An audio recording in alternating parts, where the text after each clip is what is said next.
Ça fait 20 ans, ça fait environ 20 ans que j'ai travaillé ces questions. Les origines de l'islam, les origines du bouddhisme et le problème des manuscrits de la mer Morte que je vous avais traité il y a quelque temps. Rappelez-vous-en bien, je dis que là, il y a 3 impostures, j'appelle ça les mots clairs, des impostures, qui ont été fabriquées par les savants pour vous fausser l'intelligence. Sur ces 3 problèmes-là. J'ai dénoncé dans l'imposture des manuscrits de la mer Morte M. Dupont-Sommer. Et je dis, M. Dupont-Sommer est un menteur. Il a falsifié les textes, il a falsifié les traductions. Je vous en avais donné des exemples. Oui, un érudit, un savant, qui sait qu'il est seul en cause, qu'il n'y a que lui qui a l'accès au texte, donc il peut dire tout ce qu'il voudra, avec toute l'autorité et le poids de sa science, n'est-ce pas? Et il va vous emmener dans des directions fausses, erronées, extravagantes, de manière à fausser votre intelligence. Voyez. Et c'est très bien qu'il n'y aura pas de contradiction en face de lui, puisque n'importe comment, les autres ne connaissent pas le problème. Voyez. Alors quand on se penche sur le problème en détail, quand on regarde de près, on s'aperçoit que monsieur a menti plusieurs fois. C'est ce que je veux dire pour le bouddhisme. Vous voyez, les spécialistes, ils ont menti. Ils savaient très bien que ce n'était pas vrai et ils ont menti. J'avais pris l'exemple dans ma conférence sur les manuscrits de la Morte, dire que Pline l'Ancien déclare que les Esséniens se trouvent au-dessus d'Engaddi et traduire par au nord d'Engaddi, de manière à faire coïncider les Esséniens avec le monastère de Qumran. Ça, c'est une trahison de texte simplement. Au-dessus d'Engaddi, c'est pas au nord d'Engaddi. Au-dessus d'Engaddi, ce sont les monts de Juda. Mais c'est pas Qumran. J'avais expliqué à ce moment-là. Vous voyez. Bon, on fait des espèces de falsifications de traduction, puis au bout d'un moment, on fait dire au texte ce qu'ils ne disent pas. Alors, ce que je vais vous dire maintenant, je ne l'aurais pas écrit, je ne l'aurais pas dit il y a 10 ans. Tout en étant convaincu que ce que je vais dire est vrai. C'est pas parce qu'il y avait encore, il y a 10 ans, un certain nombre de textes, un certain nombre d'écrits qui mettaient en cause l'essentiel de ce que je vais vous dire. Et moi-même, j'étais gêné, même par tous ces textes-là. On affirme des choses, on traduit des textes, on fait dire à des mots ce qu'ils ne disent pas. Alors soi-même, on est gêné, on dit, je ne comprends pas, ça ne correspond pas avec le reste. Jusqu'au jour où, au bas d'une page, d'une note d'un article de revue, brusquement, il y a un nouvel érudit qui dit, mais c'était pas vrai. Il a dit ça, mais c'est pas vrai. Il a attribué à telle pièce de monnaie, ou tel texte à un tel, mais ça n'appartient pas à lui, mais à un autre, vous voyez. Et puis on a fait des erreurs encore, des erreurs calculées ou voulues, sur un certain nombre de chronologies. Vous voyez. Et alors avec ça, eh bien, on est très gêné. Donc, ce travail était en place depuis très longtemps. J'ai hésité à le mettre à l'écrire. Cette fois-ci, je l'ai bien écrit.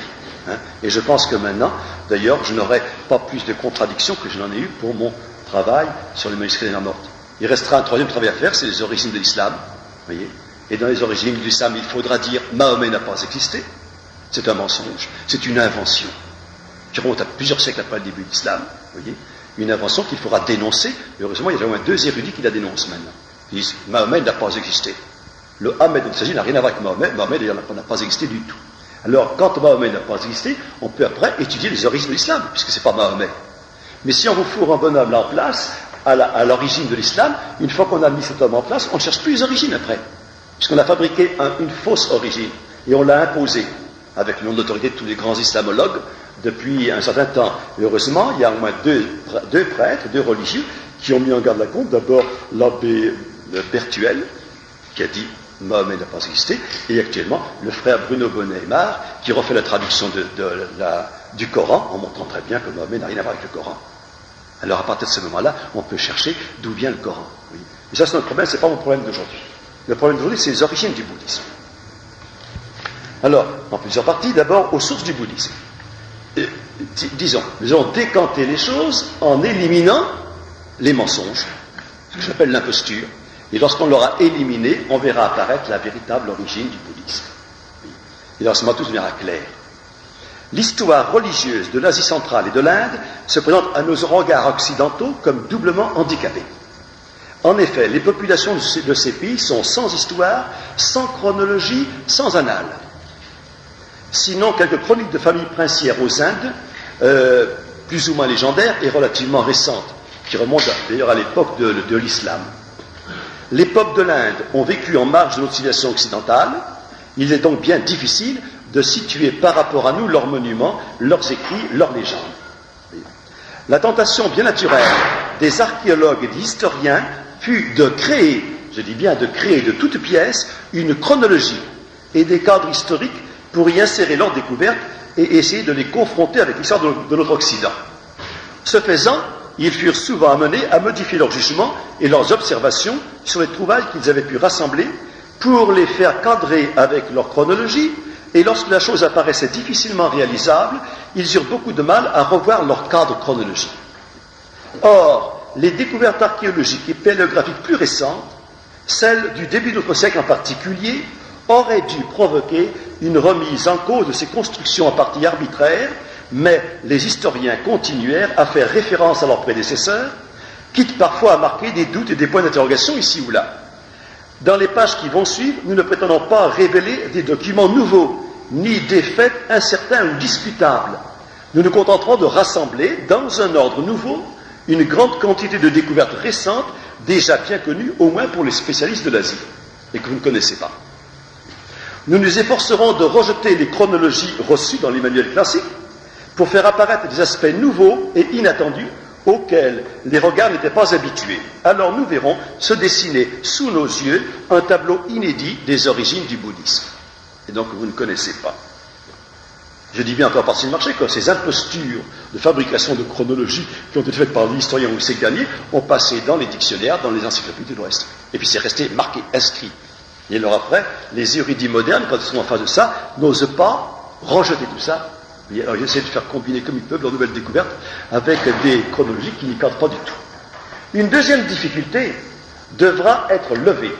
Parce que l'Asie centrale nous paraît mystérieuse, lointaine et inconnue, certains indianisants ont voulu en faire le berceau de toutes les civilisations, le point de départ de toutes les religions, le séjour de la divinité primitive, celle qui a initié nos premiers parents à une révélation mystérieuse, d'où sont issues toutes les formes religieuses répandues à travers le monde. C'est bien le sens et le contenu de toute une littérature indianisante qui encombre actuellement les rayons des librairies. Vous voyez, c'est l'Inde qui est la source de tout. Toutes les religions ne sont que des déformations des religions de l'Inde ou du bouddhisme. Le christianisme étant un bouddhisme, etc. Or, l'examen des faits montre à l'évidence qu'il n'en est rien. L'Asie centrale et l'Inde ont été civilisées par l'Occident. Ce mouvement colonisateur est parti de l'Ouest et s'est répandu au cours des siècles sur l'Asie, et pas le mouvement contraire. Nous ne devons rien à l'Asie, ni à l'Inde, c'est l'Asie et l'Inde qui doivent tout à l'Occident. Voilà ce que je vais démontrer. Avant les expéditions d'Alexandre, les Perses de Darius avaient envahi et colonisé la vallée du Sindh, où ils avaient établi une satrapie du grand roi, le Bacillus, n'est-ce pas, de Perse. Les monuments de l'Inde rappellent ceux de la Babylonie et de la Perse. À la suite des Perses, les Grecs d'Alexandre établirent dans le Pendjab. Le Pendjab, j'ai oublié une règle. Dans le Pendjab, vous voyez, dans l'Inde d'autrefois, c'est cette région-là, uniquement l'Indus. Le plateau du Liban est inconnu pour eux. Les anciens ne connaissent que cette région-là. Vous avez le Pendjab qui est le haut Indus, et les vallées qui mènent dans l'Himalaya. Vous avez la face de Caïd à côté. Vous avez ici les royaumes dont je vais parler, entre l'Amoudaria, l'Hindoukou, l'Afghanistan et le Pendjab. C'est ce qu'on appelle l'Inde. Le reste, inconnu. Donc, non seulement je vous montrerai le reste après. Vous voyez,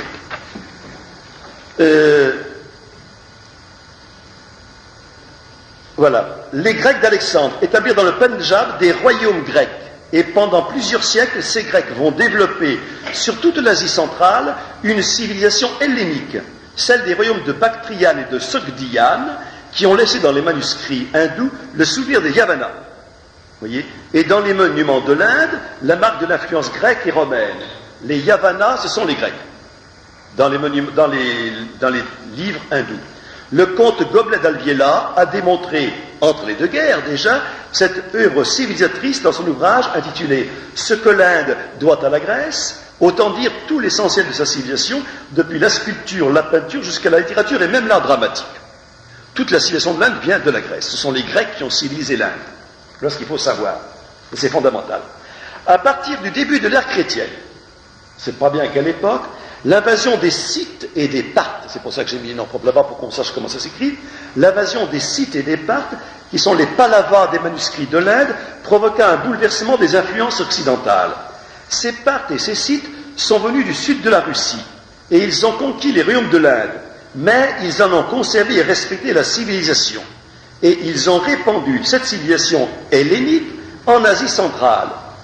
Dès le 2e ou le 3e siècle de notre ère, Ils ont constitué un pont entre l'Inde et les pays nouvellement convertis au christianisme. Nous verrons que ces royaumes scythes sont à l'origine de l'expansion du bouddhisme à travers l'Asie. Nous assistons donc bien là à un mouvement civilisateur venu de l'Occident qui se répand sur l'Asie. En effet, si nous constatons au cours des siècles des mouvements migrateurs de populations venues de l'Asie du Nord, les Mongols, les Tatars, les Turcs, si vous voulez, les Seldjoukides, en direction du Sud et de l'Europe, nous constatons également que ces peuples, en émigrant, saccagent et détruisent tout sur leur passage, mais qu'une fois stabilisés et fixés au sol, ils subissent une influence civilisatrice d'origine occidentale, grecque, latine et même chrétienne. Et ceci est fondamental pour comprendre l'origine et l'expansion du bouddhisme. Le Caucase, voici le pays des Parthes et des Scythes, qui ont passé sur la Caspienne, qui ont occupé cette plaine-là, vous arrivez dans les royaumes de Sogdiane et de Bactria. Le Bactre se trouve au nord d'Afghanistan, ici. Ce sont des royaumes qui sont, si vous voulez, à cheval sur les montagnes et la plaine de l'Afghanistan. Et à cheval en même temps sur le Gandhara, qui est une des provinces des différents rameaux de l'Indus. L'Indus se divise dans la montagne en une série de rameaux. Vous voyez, l'Indus s'appelle le Gandhara, qui est une province de Bactriane. Dans le Bactriane, toute cette région-là, jusqu'à la France du Caïbé. L'Afghanistan et le Pendjab, qui sont reliés entre eux. Le Pakistan n'en fait pas un ou deux. Et nous sommes donc très près de l'Iran, c'est-à-dire de la Perse, l'ancienne Perse. Prétendre que le bouddhisme est à l'origine des religions de l'Asie occidentale, c'est bâtir une hypothèse sur du vide. Si les Perses, les Grecs et les Scythes ont occupé pendant des siècles le nord-ouest de l'Hindustan, ce que je viens de dire, c'est donc le Pendjab, vous voyez, si des communautés chrétiennes se sont établies dans les Indes et l'Asie centrale, l'Europe n'a jamais subi d'invasion indienne, ni connu d'église bouddhique. En Europe, on ne connaît pas. Vous voyez, les monuments de l'Inde témoignent d'une influence persane et grecque. Vous voyez, par contre, aucun monument de l'Asie mineure, c'est-à-dire de la Syrie, si vous voulez, de la Palestine ou de l'Égypte, soit d'origine égyptienne ou grecque, vous voyez, ne rappelle le style des hindous. Nous ne trouvons aucune mention d'un culte bouddhique dans toute la littérature ancienne, latine, grecque ou orientale, avant le IIe siècle de notre ère. Vous voyez, à une époque où les contacts entre ces pays étaient cependant nombreux. Vous voyez, la première mention d'un Botha auquel les hindous rendent un culte divin se trouve dans les Stromates de Clément d'Alexandrie, dont la rédaction remonte peut-être à la fin du second siècle de notre ère, ou même plus tard. Si même on ne peut pas supposer que cette mention de Botha, auquel les hindous rendent un culte divin, n'a pas été une interpellation postérieure. Vous savez qu'à l'époque des manuscrits d'autrefois, les recopieurs de manuscrits y rajoutaient ce que l'auteur avait oublié, vous voyez, pendant plusieurs siècles. Ce qui fait qu'on ne peut jamais savoir à quelle époque le texte remonte. Vous voyez, sinon, en comparant des manuscrits de plus en plus anciens. Affirmer l'existence d'un Bouddha qui aurait vécu au 5e ou au 6e siècle avant Jésus-Christ, c'est construire sur du vide. Je vous le dis parce que ça a été dit, je ne sais combien de partout dans les dictionnaires, partout vous l'aurez ça. Il n'existe pas le plus petit commencement de preuve d'une telle assertion. Max Muller, encore un drôle d'érudit celui-là, dans son livre sur l'Inde, écrit cependant: toute ma vie, j'ai cherché par quels moyens le bouddhisme aurait agi sur le christianisme. Ces moyens, je ne les ai pas trouvés. Tout simplement parce que lorsque le christianisme s'est répandu dans l'Asie, le bouddhisme n'existait pas. Tout simplement. Le culte de Bouddha apparaît pour la première fois dans le royaume scythe de Bactriane, dans la province du Gandhara, située dans la vallée de Peshawar, qui est une des hautes vallées donc du Pendjab, voyez, région qui fait actuellement partie du Pakistan.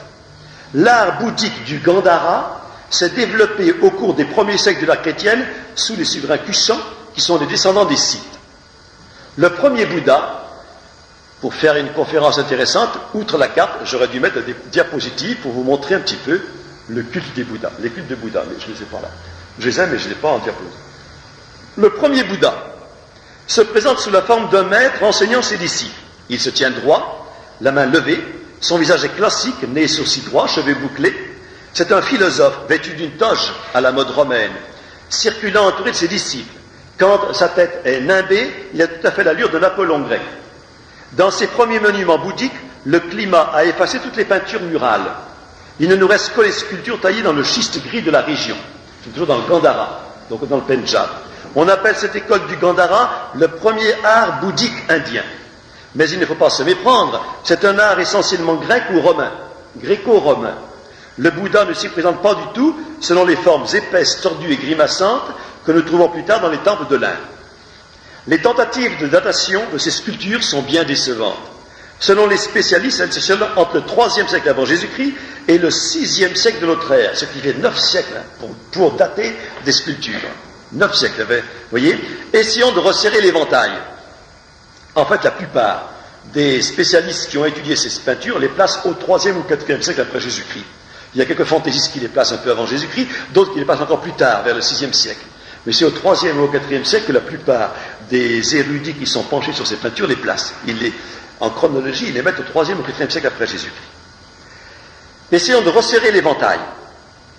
Émile Malle, célèbre historien de l'art religieux d'Occident, a montré que les plus, vous voyez, je vais loin, que les plus anciennes basiliques chrétiennes des Gaules, je parle de la Gaule maintenant, avaient été conçues par des artistes chrétiens en Gaule, eux-mêmes inspirés par les monuments chrétiens de Syrie, tant en ce qui concerne l'architecture que la sculpture et les motifs décoratifs.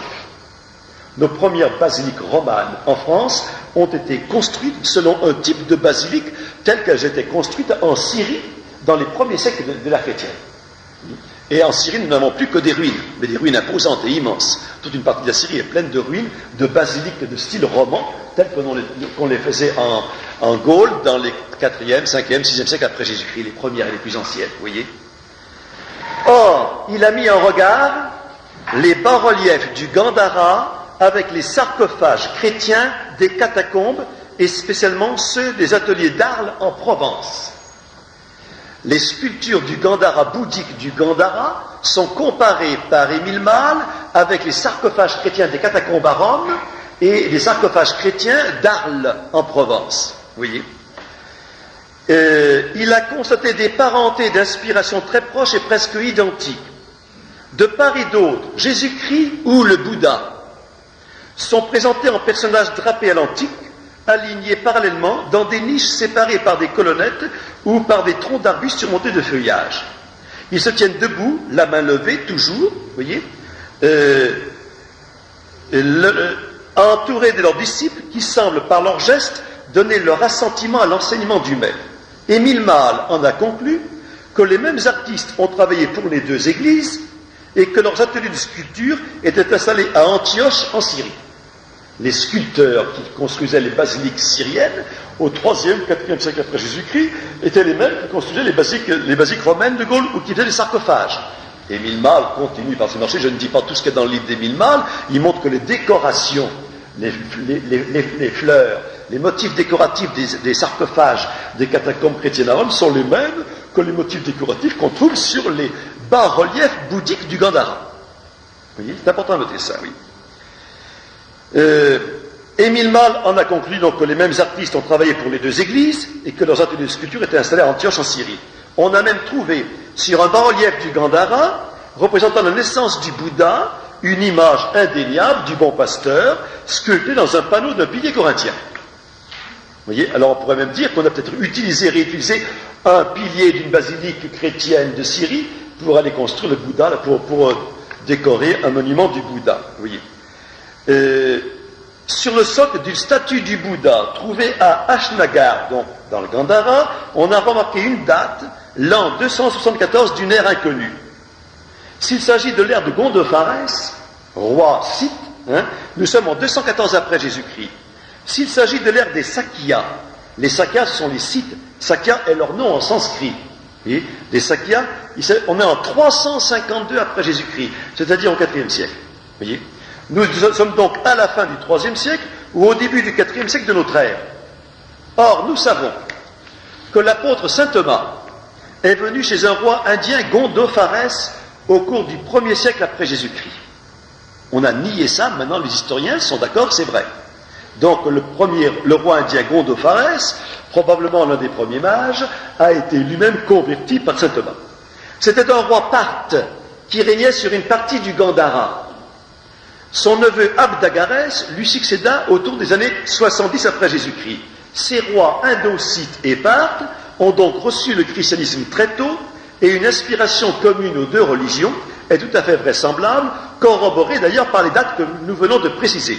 Le culte du Bouddha est apparu pour la première fois au IIIe siècle de notre ère et non avant. Affirmer, comme l'ont fait plusieurs historiens, que ce culte du Bouddha fut précédé d'une longue époque où le bouddhisme vivait en veilleuse et comme en sommeil, c'est affirmer ce qu'il faudrait d'abord prouver. On a reporté dans un passé lointain et incontrôlable un culte symbolique du Bouddha, représenté par la vénération de l'empreinte de ses pieds, de la roue, de l'arbre et de quelques autres caractères sanscrits, sans voir que ces superstitions populaires ne pouvaient pas précéder le culte du saint, mais compléter longtemps après un culte et une liturgie déjà installée et florissante. Je réponds rapidement à des objections très nombreuses dans un certain nombre de livres. Des voyageurs et des missionnaires chrétiens ont noté au cours des siècles des nombreux emprunts faits par les communautés bouddhiques au christianisme. Ils ont donné des explications qui paraissent plausibles et sont probablement vraies, au moins en partie. Il y a trop d'explications, voyez. Alors à la fin, ça finit par une espèce de fouillis invraisemblable. Il faut quelque chose de plus clair. Les uns ont fait valoir la juxtaposition en Asie centrale des communautés nestoriennes et des monastères bouddhiques qui pouvaient expliquer ces emprunts. Je dirais que c'est pas vrai. D'autres ont évoqué l'influence de missionnaires chrétiens au Moyen-Âge et au XVIe siècle. Tout cela est possible, mais non assuré. Cependant, les découvertes archéologiques et paléographiques de la fin du siècle dernier et du début de celui-ci font apparaître une influence bien plus considérable et décisive sur la formation du bouddhisme. Il s'agit des Manichéens. Au lieu d'inventer un Bouddha mythique qui aurait vécu plusieurs siècles avant l'ère chrétienne, les historiens auraient dû observer d'abord les Bouddhas véritables qui ont existé, que nous connaissons puisque eux-mêmes se sont donné ce titre de Bouddha qui veut dire illuminé. C'est ce qu'il reste à démontrer. Alors, deuxième partie, le Bouddha de lumière Mani. Le manichéisme s'est présenté comme une religion de la lumière, église de la justice. L'église, c'est la communauté des élus, des justes, des véridiques, des parfaits, les cathares, c'est-à-dire les parfaits, vous voyez. Elle comprend des auditeurs, ça veut dire ceux qui apprennent la vérité, des catéchumènes donc, qui sont agenouillés devant les élus, les dignitaires qui jouissent de l'initiation complète, pour recevoir l'imposition des mains en signe du pardon de leurs péchés. Ça, c'est la position classique des auditeurs, des catéchumènes avec les élus, les saints, les parfaits, les cathares, des gnostiques. Le fondateur de cette église est un certain Sithianos, ça veut dire le Scythien. On n'en sait pas plus, on sait seulement le Scythien, qui vivait, dit-on, au temps des apôtres. Dit-on, on sait. Il aurait prêché une gnose chrétienne en Palestine. C'est en tant que spécialiste de la gnose que j'ai étudié tout ça, bien sûr, et que j'ai rencontré ces personnages-là, dont je vais vous parler. Son disciple Térébinthe. Mais Térébinthe, c'est le nom d'une plante, vous voyez. Donc c'est simplement un pseudonyme. Térébinthe, c'est une plante dont on tire de l'huile, ça veut dire qu'il a été oint, etc. Vous voyez, une espèce de Christ, si vous voulez. Son disciple Térébinthe rédigea 4 livres contenant son enseignement, l'enseignement de Sithianos, qui sont les mystères, les chapitres, l'évangile et le trésor. C'est ce qui est dit, mais je ne le crois pas, parce que ces 4 livres-là sont des œuvres de Mani lui-même. Mais puisqu'on les connaît, ces livres-là, on les a. Térébinthe, après la mort de son maître, Sithianos, Térébinthe se rendit à Babylone, déclara se nommer le Bouddha, déclara être né d'une vierge, avoir été nourri par les anges sur les montagnes avant d'être descendu à Babylone. Mais le maître qui a donné son nom à cette église gnostique, c'est Mani, que les latins et les grecs ont appelé Maniché, qu'on appelait en perse Manès, avec une désinence perse en S, mais c'est Mani, le vrai nom c'est Mani, vous voyez. Plutôt qu'un penseur et un fondateur de religion, il fut un remarquable organisateur et constructeur d'églises et de communautés qui se répandirent dans tout l'Orient et jusqu'en Asie centrale. Son enseignement est tout simplement la gnose de Marcion, qu'il aurait donc fallu étudier, je ne sais pas le moment de le dire, et de Basilide. Il n'est pas original, il insiste seulement avec une accentuation particulière sur un double principe du monde, l'existence d'un Dieu bon et d'un Dieu mauvais, qui se trouve dans un certain nombre de gnostiques, et en conflit éternel, et sur la réincarnation des âmes. La réincarnation, on l'avait en psychose, qui est commune à un certain nombre de gnostiques des premiers siècles de l'Église. Il se donne là le nom de Mani, ce qui veut dire en sanskrit « gemme, pierre précieuse, perle ». Vous voyez. Dans un hymne manichéen, intitulé « Le chant de la perle », tiré des actes de Thomas, il est salué du titre de fils de roi. Dans cet hymne, on nous raconte que le Créateur a posé dans le corps d'Adam une perle précieuse qui, passant de corps en corps, a donné naissance à Jésus dans le sein de Marie. Lui-même, Mani, se dit fils d'une veuve, donc conçu par l'opération du Saint-Esprit, Les francs-maçons, qui sont les authentiques héritiers des manichéens, s'appellent encore aujourd'hui entre eux les fils de l'aveugle. Il est donc lui aussi sorti de la perle, cette pierre précieuse dont il a pris le nom. Installé en Babylonie, comme son maître Térébinthe, il explique à ses disciples. Après que l'église de la chair a été élevée dans les hauteurs, alors a été inauguré mon apostolat, sur lequel vous m'avez interrogé. L'église de la chair, c'est l'église de Jésus-Christ. C'est Jésus-Christ, vous voyez. Sur lequel vous m'avez interrogé. Depuis lors, le Paraclet a été envoyé, l'Esprit de vérité qui est venu à vous dans cette dernière génération, conformément à ce qu'avait dit Jésus. À l'heure où je partirai, je vous enverrai le Paraclet, et quand le Paraclet sera venu, il instruira le monde et vous parlera de la justice. C'est le texte même de Mani, ça. Vous voyez, important de noter ça, le Paraclet. Parce que le Paraclet a été attribué aussi à Mahomet. On en parlera une autre fois. Puis il raconte que pendant le règne du roi Ardachir, roi sassanide, qui régna au IIIe siècle de notre ère sur la Perse, le Paraclet vivant est descendu vers lui, s'est entretenu avec lui et lui a révélé les mystères cachés. Après les avoir énumérés, il conclut. Ainsi m'a été révélé par le Paraclet tout ce qui est arrivé et tout ce qui arrivera, tout ce que l'œil voit, tout ce que l'oreille entend, tout ce que l'intelligence comprend. Par lui, j'ai appris à tout connaître, c'est la gnose, connaître. Par lui, j'ai vu le tout, c'est le panthéisme. Je suis devenu avec lui un seul corps et un seul esprit. Il s'agit donc d'une identification totale avec l'esprit divin. Le manichéisme est bien, comme toute gnose, une hérésie qui s'est développée sur le tronc chrétien comme une tumeur parasite. C'est mon thème général, tumeur au sein de l'Église. Vous voyez ? En effet, Mani se dit fidèle disciple de Jésus. Ses lettres commencent par la formule Manicheus Apostolus Jésus Christi. Il a composé des hymnes en l'honneur de Jésus. Ses disciples en ont composé d'autres en son honneur. Prière à Mani, hymne en l'honneur de son martyr, psaume pour la fête du Béma en l'honneur de sa mort, etc. On lit en tête de ces Kifalaya, ou chapitres, l'illuminateur égale le Bouddha. Dit à ses disciples, à la fin des années du roi Ardachir, je suis parti pour prêcher. Je me suis rendu sur un vaisseau au pays des Indiens, Gandhara. Et je leur ai prêché l'espérance de la vie, et j'ai choisi là-bas une bonne élite. L'année où le roi Ardachir mourut, et où son fils Shapur devint roi, il me fit venir, et je me suis rendu sur un vaisseau, du pays des Indiens dans le pays des Perses, et du pays des Perses, je viens dans le pays de Babylone. Vaisseau, sur un véhicule. Mon vaisseau est équivoque. Dans l'introduction de son livre des Kephalaya, Mani insiste sur ces trois précurseurs. Jésus, Zaradès, c'est Zoroastre, oui, et Bouddha. Ce sont, dit-il, ces trois frères, interprètes de la même sagesse. Et tous les apôtres, mes frères qui sont venus avant moi, n'ont pas écrit leur sagesse comme je l'ai écrite. Ils ne l'ont pas représentée par des peintures comme je l'ai peinte. C'était un artiste, Mani. Ma religion, dès son origine, dépasse les religions antérieures. On remarque la progression dans cet aveu. Jésus ne se distingue pas de Zaradès ni de Bouddha pour l'enseignement, voyez. Cependant, il est toujours donné le premier, de sorte que les autres semblent être ses disciples. Ils n'ont pas donné un enseignement original, distinct du sien. Mani marque bien l'identité de leurs enseignements. Jésus, le Bouddha et Zoroastre, c'est le même enseignement. Ce sont les maîtres de l'église gnostique qu'il n'a pas fondé. Mani ne l'a pas fondé, mais qu'il a répandu en Asie. On ne trouve pas dans son enseignement des caractères particuliers qui pourraient venir d'un bouddhisme enseigné avant lui, tel qu'il nous apparaît aujourd'hui dans les livres sanscrits. Dans l'enseignement original de Mani, écrit Burkit, donc un spécialiste du siècle dernier, je ne vois aucune trace assurée qui nous y fasse reconnaître le bouddhisme comme élément constitutif.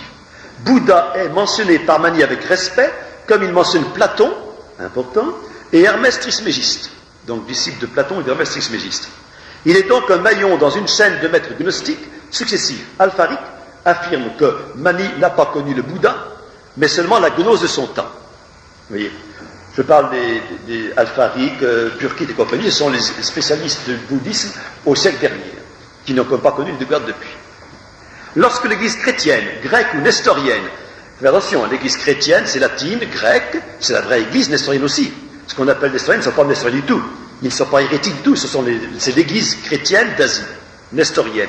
Acceptait le retour de manichéens convertis, elle leur imposait une formule d'abjuration par laquelle ils rejetaient l'enseignement de Sityanos, de Zaradès, de Bouddha et de Mani.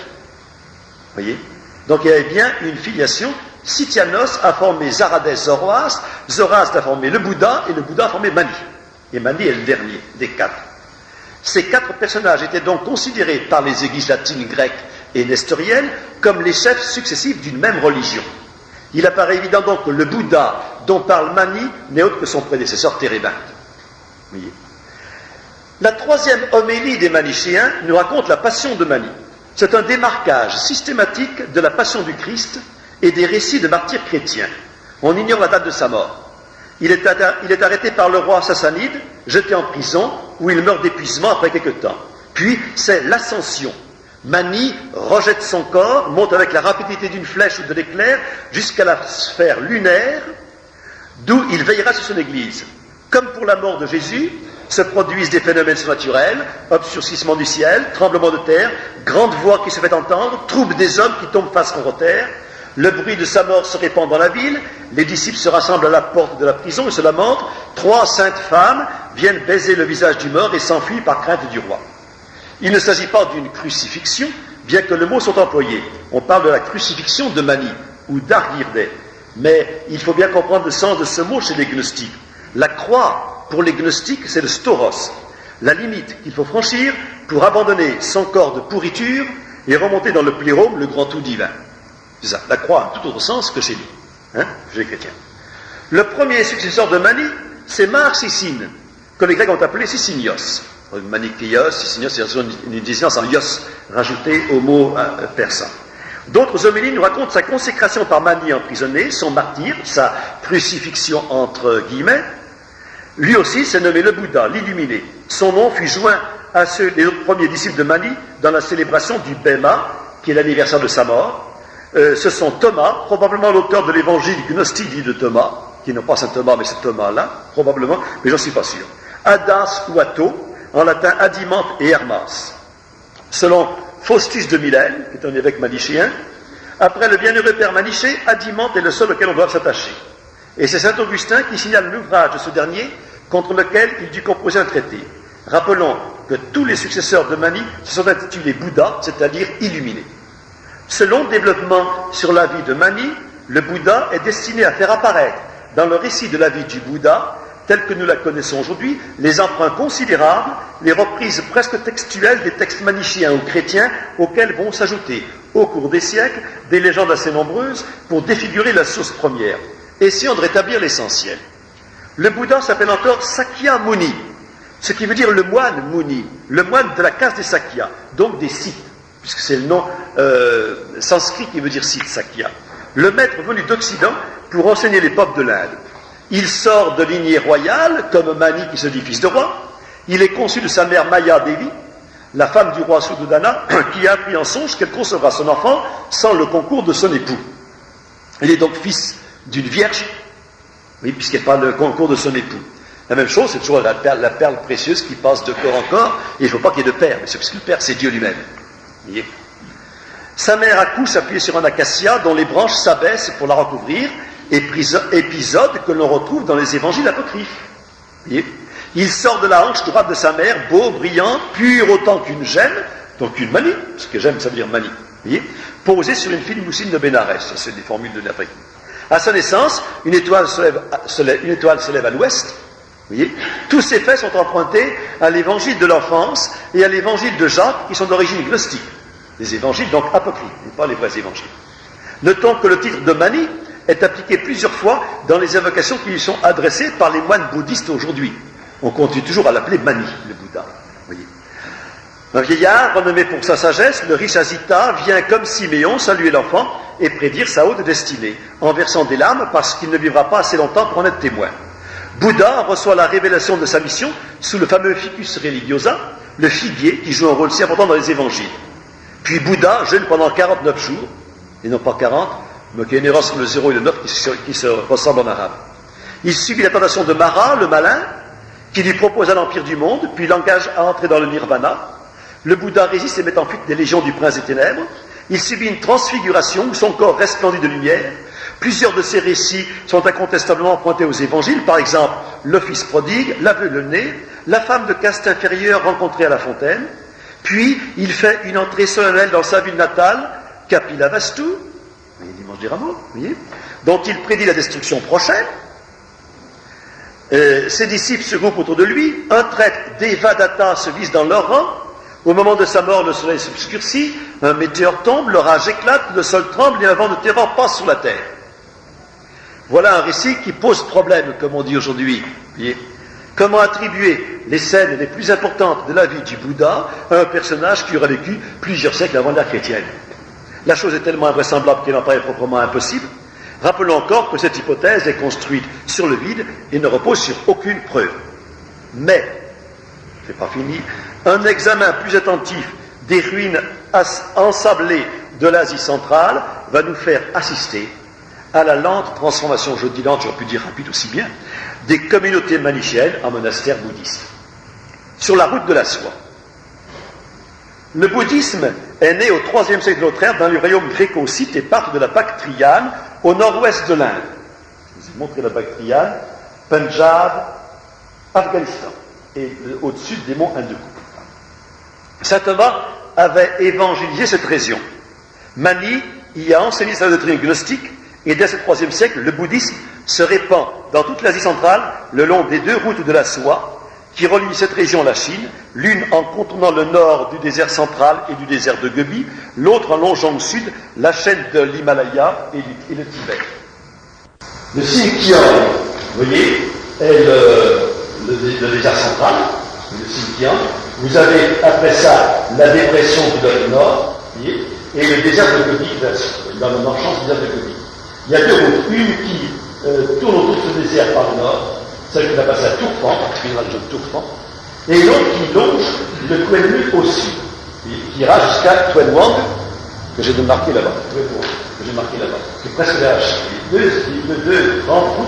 C'est là, sur ces deux routes, que le manichéisme va se répandre avec le bouddhisme au cours du 4e et 5e siècle après Jésus. C'est ce que je vais vous expliquer maintenant. Ce qu'il faut remarquer d'abord, c'est que les villes-étapes qui jalonnent ces deux routes contiennent des monastères construits dès cette époque, 3e, 4e siècle après Jésus-Christ. Le style, les ornements, les bas-reliefs, les peintures de ces bâtiments ont été retrouvés au 19e siècle parmi les ruines. On y remarque l'empreinte d'un art iranien, originaire d'Iran, qui a subi l'influence grecque et romaine. Les artistes sont venus de Syrie. Le Bouddha y conserve les caractères de l'art du Gandhara. À Miran, au sud du lobe nord, vous avez vu le lobe nord, c'est marqué lobe nord, Miran, au sud du lobe nord, donc sur la route au sud de la soie, un ancien sanctuaire bouddhique nous a livré des fresques dignes de Pompéi. Nous avons la surprise d'y découvrir un Bouddha accompagné de ses moines, de personnages imberbes coiffés du bonnet phrygien, voyez, et donc pas hindou ni chinois, de génies ailés de quadriges. Le nom du peintre est Tita. Le style est romain et syriaque. Faut-il en conclure, dit Victor Golubov, que le peintre est un artiste formé dans quelque atelier d'Antioche ou de Bactriane. En fait, ça vient d'Antioche. Les apôtres du bouddhisme qui pénétrèrent en Chine sont des Parthes ou encore des Indocites, de culture iranienne ou grecque, et non pas du tout des hindous. Les hindous n'ont rien à voir avec la question. Venus de l'Afghanistan, la première communauté bouddhique installée à Luoyang, au Nanfu, la capitale de l'Empire chinois, a été fondée par un Parthe. Des découvertes plus sensationnelles encore vont nous montrer, dans un grand nombre de monastères bouddhiques de l'Asie centrale, les preuves de leur origine manichéenne.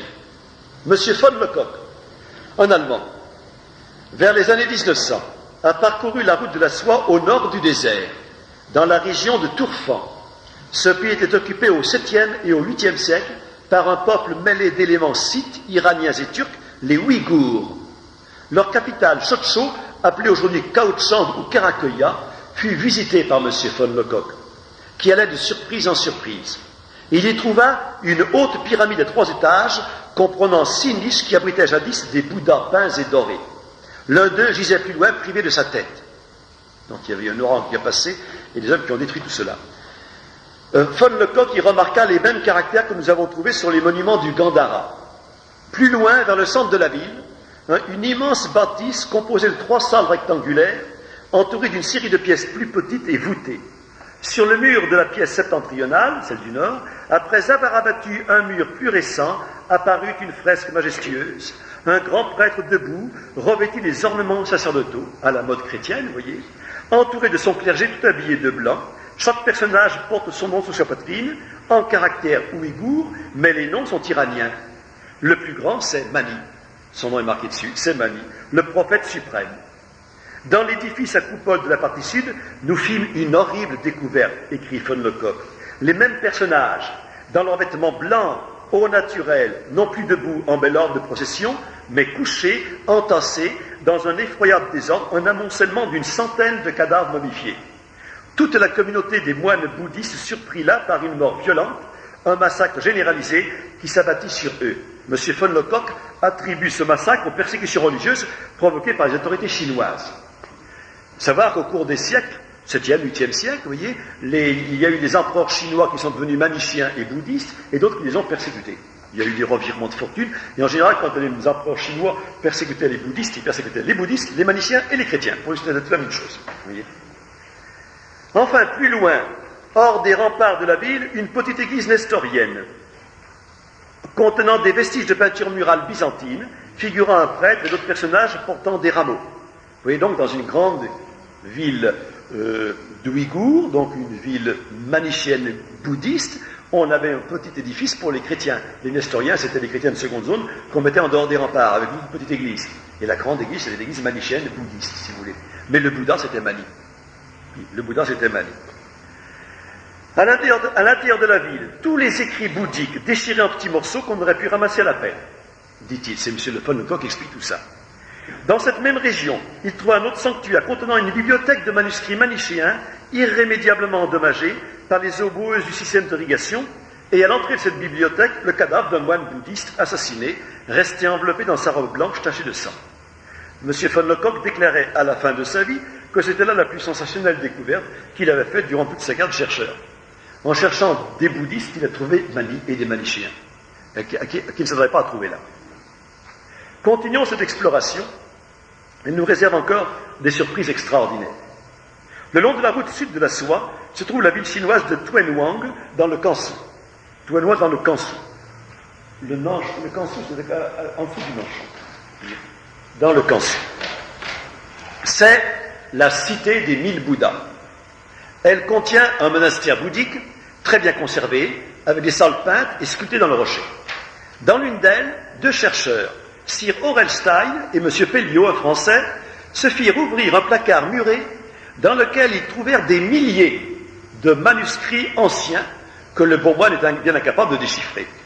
Ils réussirent à lui en acheter plusieurs lots importants. Quelle surprise! Au milieu de manuscrits bouddhiques, ils trouvèrent un grand nombre de manuscrits manichéens. Dans un monastère bouddhiste, muré. Manuscrits impossibles à lire, sinon les érudits qui peuvent le faire. Tout ceci s'est fait entre les deux guerres. Quand j'avais 20 ans, vous voyez. D'abord, un catéchisme de la religion du Bouddha de lumière Mani, traduit de l'iranien en chinois en 731, 8e siècle, sur ordre impérial. Les moines bouddhistes, ils savaient très bien que le Bouddha c'était Mani, et ils l'écrivaient en 731, sur ordre de l'empereur de Chine, qui était favorable au bouddhisme. On y apprend que le Bouddha de lumière est né au 8e jour d'une deuxième lune dans le royaume de Sunlin, qui désigne chez les Chinois l'Asie occidentale, donc la Syrie ou la Babylonie, sur la traduction de M. Pelliot. C'est le 8e jour d'une deuxième lune, c'est la date habituelle de naissance du Bouddha. Or, ici, elle est bien menée. Un autre fragment de ce même catéchisme, appelé fragment Stein, est reproduit dans des compilations chinoises du XVIIIe siècle, où le Bouddha est encore appelé Mani. On sait que le Bouddha, c'est Mani au XVIIIe siècle en Chine. Au XIXe, on ne sait plus en Europe. Vous voyez ? Puis, ils déchiffrèrent des manuscrits en pelvi, en sogdien, en vieux turc, en ouïghour, en chinois, où l'on prêchait la religion de la lumière, des deux principes, vous savez, bon et mauvais, et des trois mouvements, passé, présent, avenir. Vous voyez ? Un recueil d'hymnes et de prières avec leur notation musicale. Ce qui nous rappelle que les manichéens, au dire de Saint-Augustin, aimaient beaucoup la musique. Un formulaire de confession reconstitué fragment par fragment grâce aux découvertes de M. Radloff, identique à celui qui est pratiqué par les bouddhistes. Une règle de la communauté qui nous apprend quelles conditions doit remplir celui qui veut rentrer dans les ordres, un autre fragment de la vie du Bouddha, un fragment d'évangile apocryphe, là-bas, dans les monastères bouddhistes, ils connaissaient l'évangile, ils l'avaient, vous voyez, et ils l'ont recopié même. De l'évangile apocryphe, c'est les évangiles gnostiques, bien sûr, un autre fragment de la vie du Bouddha, un livre saint incomplet d'une religion de la Perse, publié à Pékin, trouvé aussi à Tuanhuang. C'est un traité manichéen datant de 900 environ, au Xe siècle encore, il savait que le Bouddha c'était Mani. Recueil de morceaux choisis, emprunté aux divers ouvrages de Mani lui-même, Xe siècle encore, assis au milieu de ses fidèles, est censé répondre aux questions que lui pose son disciple préféré, Atto ou Hadas. En présence d'une si prodigieuse découverte de manuscrits manichéens en grand nombre, des milliers de manuscrits manichéens, dans un monastère bouddhiste. En grand nombre dans plusieurs monastères bouddhiques de l'Asie centrale, les historiens actuels n'ont pas compris que l'enseignement de ce manuscrit était identique à celui des bouddhistes, que le Bouddha dont ils suivaient les leçons, c'était Mani lui-même. Parce qu'il faut bien comprendre que jamais les disciples du Bouddha, Mani, se sont appelés manichéens. Ils ne sont jamais appelés manichéens, c'est le terme qui leur fut appliqué par les historiens grecs et latins en Occident, mais pas en Orient. Ils étaient seulement les fils de la lumière, les disciples du Bouddha, le lumineux. Ces historiens, gênés par la certitude qu'ils avaient de l'existence d'un bouddhisme antérieur au christianisme, ont essayé de raccrocher ces documents manichéens à la religion du Bouddha par l'idée d'un emprunt. Les manichéens, disent-ils, ont pratiqué un syncrétisme systématique. D'autres disent que le bouddhisme semble avoir coexisté avec le manichéisme chez les Ouïghours. Charles-Henri Puech, dans son livre sur les manichéens, nous dit qu'ils exploitent le rapprochement afin d'appliquer à Mani les textes bouddhiques supposés antérieurs. Il précise que dans le catéchisme chinois, dit Fragmenstein, dont nous avons parlé, s'entremêlent taoïsme, bouddhisme et manichéisme. Le taoïsme, c'est la gnose des Chinois, c'est le même enseignement que Mani, bien sûr. En effet, ce catéchisme chinois donne comme précurseur à Mani Lao Tse et Bouddha, mais dans son même plan. Bouddha et Lao Tse sont les mêmes personnages. Dans le fragment de Tourfan, on a trouvé la succession des apôtres, des ancêtres de Mani et du Bouddha. Liste des prophètes de l'humanité. Il y a Sem, Enoch, Nicotée, Enoch, Jésus. Vous voyez?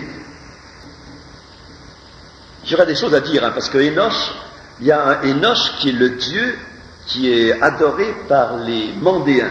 Et les Mandéens, ce sont les gnostiques de Perse. Il en existe encore maintenant, qui adorent Enoch. Vous voyez?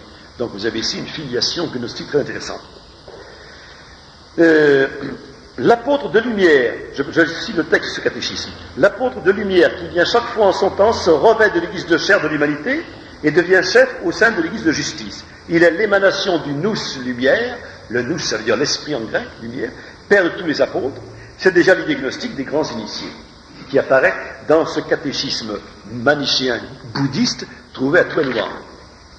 Mélange, syncrétisme, coexistence, encore faudra-t-il expliquer le pourquoi de cette rencontre entre ces deux systèmes religieux, le pourquoi de l'identité des personnages, moines bouddhistes ou manichéens, Bouddha ou Mani, qui a emprunté à l'autre. Quand nous lisons par exemple les emprunts faits au christianisme dans la biographie du Bouddha, nous sommes bien obligés de penser que l'un a précédé l'autre.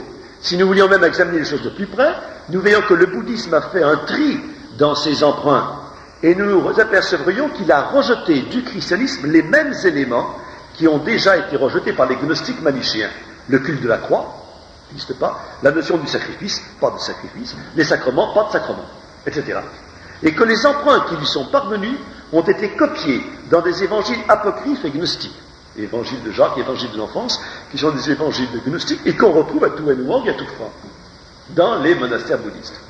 En conclusion, il apparaît que le bouddhisme décentral n'est pas venu de l'Inde, mais de la Perse et des royaumes scythes, ce qui laisse penser que le bouddhisme a pénétré tardivement dans l'Inde et qui n'a pu s'y maintenir que très provisoirement, car il s'est heurté là à l'hostilité déclarée des brahmanes. Nous y reviendrons. De Mani au Bouddha. Mani avait des connaissances étendues en peinture et en sculpture, grâce auxquelles il avait acquis une grande célébrité en Asie. Il parcourut l'Hindustan et le Turkestan. Un jour, ayant découvert dans le désert une montagne qui communiquait par une vaste caverne à une plaine délicieuse et qui n'avait pas d'autre issue, il y déposa secrètement des vivres pour 1 an. C'est ce qu'on raconte dans la vie de Mani, je vous dis là. Il annonça alors à ses disciples qu'il allait monter au ciel, d'où il redescendrait après une année révolue pour leur apporter les ordres de Dieu, qu'il leur apparaîtrait alors près de la caverne dont il leur indiqua l'emplacement. Il s'y retira donc et y vécut seul pendant 1 an, occupé uniquement à peindre et à graver des figures extraordinaires sur une planche appelée Ertanki Mani. À l'époque convenue, il reparut aux environs de la caverne où l'attendaient ses disciples. C'est la région de Tourfan, vous voyez, ses disciples. Il leur montra les planches qu'il avait réunies en un volume et leur affirma que ce gros bouquin venait du ciel. Tout le Turkestan embrassa sa religion de la lumière, Les communautés maniciennes se répandirent dans l'Europe de l'Asie centrale, sous la protection des rois parthécites. Elles établirent des églises monastères, sous la direction des successeurs de Mani, les Bouddhas, les Charavanes, les imams, ils s'appelaient eux-mêmes imams, encore quelque chose d'islam. Chef suprême de l'Église. Lui-même, Mani, après sa crucifixion, entre guillemets, est remonté jusqu'à la colonne de lumière, puis à la lune et au soleil, pour aboutir au pays du repos et de la joie, le nirvana, c'est dans ces textes même, vous voyez, l'éternel royaume de la lumière, qui est sa patrie retrouvée. Il est le sceau des prophètes, c'est pas Mohammed, le sceau des prophètes, c'est Mani, il est le sceau des prophètes, et l'apôtre de la dernière génération, c'est pas Mohammed, c'est Mani. Toutes ces expressions se retrouvent dans les manuscrits découverts à Tourfan. Il est l'imam, il est le sceau des prophètes, il est l'apôtre de la dernière génération, vous voyez, et il est retourné au nirvana. Faisant pas d'erreur sur le mot nirvana. Hein. Le nirvana, c'est le passage dans l'éternel royaume de la lumière, puisque c'est l'église de la lumière. Oui. Il faut d'abord faire la négation, la destruction de sa propre personnalité pour devenir être rempli du grand tout lumineux, pour entrer dedans. Oui, le nirvana, c'est le passage. Le nirvana. On passe par le néant pour rejoindre le royaume de la lumière. C'est très important ça. Le mot nirvana, le mot samkara, se trouve dans tous les textes manichéens.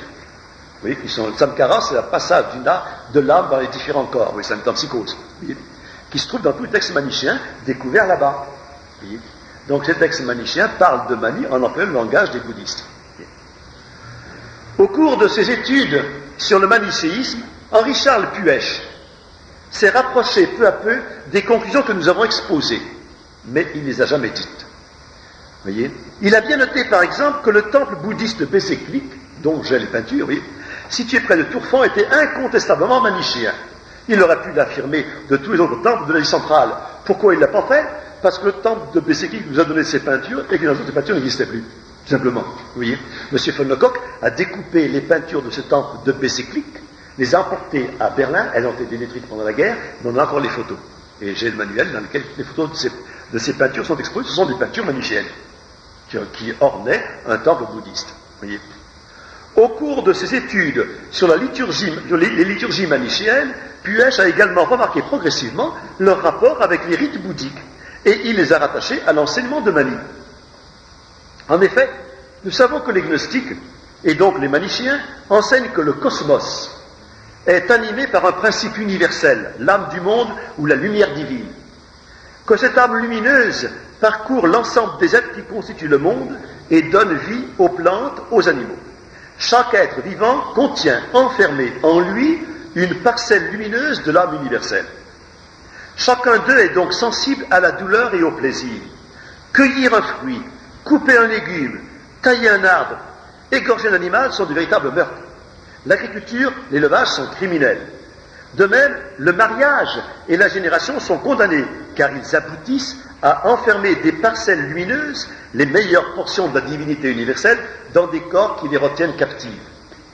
Cette idée extravagante, mais logique dans son absurdité, est avec la réincarnation commune aux gnostiques, aux manichéens et aux bouddhistes, leurs successeurs et héritiers.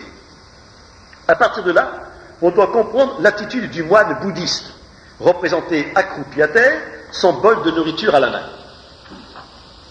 Les élus, les purs, les cathares, prennent leur repas en commun une fois par jour. Ils ne mangent qu'une fois par jour, les chefs bouddhistes. Avant de manger, ils se retirent à l'écart et adressent aux aliments cette prière. Aux aliments cette prière. Ce n'est pas moi qui vous ai moissonné, qui vous ai moulu, je ne vous ai point pétri, je ne vous ai point fait cuire, ainsi je suis innocent de tous les maux que vous avez souffert. Puis ils se tiennent debout ou assis, leur bol de nourriture qui est un vase sacré à la main. Puis, selon un cérémonial bien réglé, ils commencent à manger. Ils prétendent que, pendant la digestion, l'âme divine, enfermée dans la matière, se délivre et s'envole de leur estomac pour remonter au ciel et se réunir à sa source. Ainsi croient-ils tirer des ténèbres de la matière le Dieu lumière prisonnier. Leur mendication est un acte sacré. Vous voyez, leur bol est un vase sacré, c'est pour ça qu'ils sont sculptés comme cela. Vous voyez. Puis ils accordent le pardon aux catéchumènes charitables qui avaient bien voulu leur préparer leur pitance. L'aumône alimentaire est en effet une offrande au saint. Parce que le moine bouddhiste ne doit jamais faire autre chose, manger que ce qu'on lui apporte. Puisqu'il ne doit pas toucher une plante ni tout. Charles-Henri Puech a également comparé le manuel de confession des moines bouddhistes avec les manuscrits découverts en Asie centrale. Il en a conclu qu'ils étaient calqués sur le même modèle. Les élus manichéens faisaient aveu de leurs péchés devant leurs frères assemblés tous les lundis. Les moines bouddhistes le font tous les 15 jours. Le lundi, selon le même formulaire, avec la récitation du Patimokkha, qui est l'aveu des fautes. En fait, les fautes des moines se ramènent toutes au refus de la lumière et de la connaissance, de la gnose. C'est le mot connaissance et gnose qui apparaît tout le temps. Enfin, la position accroupie du moins s'explique par le désir de prendre la position de l'enfant dans le sein de sa mère. Il s'agit de se recueillir en soi-même pour se préparer au retour dans la terre originelle, dans l'utérus primitif d'où sont sortis tous les êtres, de manière à hâter la mort qui délivrera l'âme lumineuse enclose dans la matière du corps. Nous comprenons bien ainsi que les principaux rites de la liturgie bouddhiste ne prennent un sens intelligible que si on se réfère à l'enseignement de Mani. Et c'est tout l'enseignement de Puech sur les manichéens.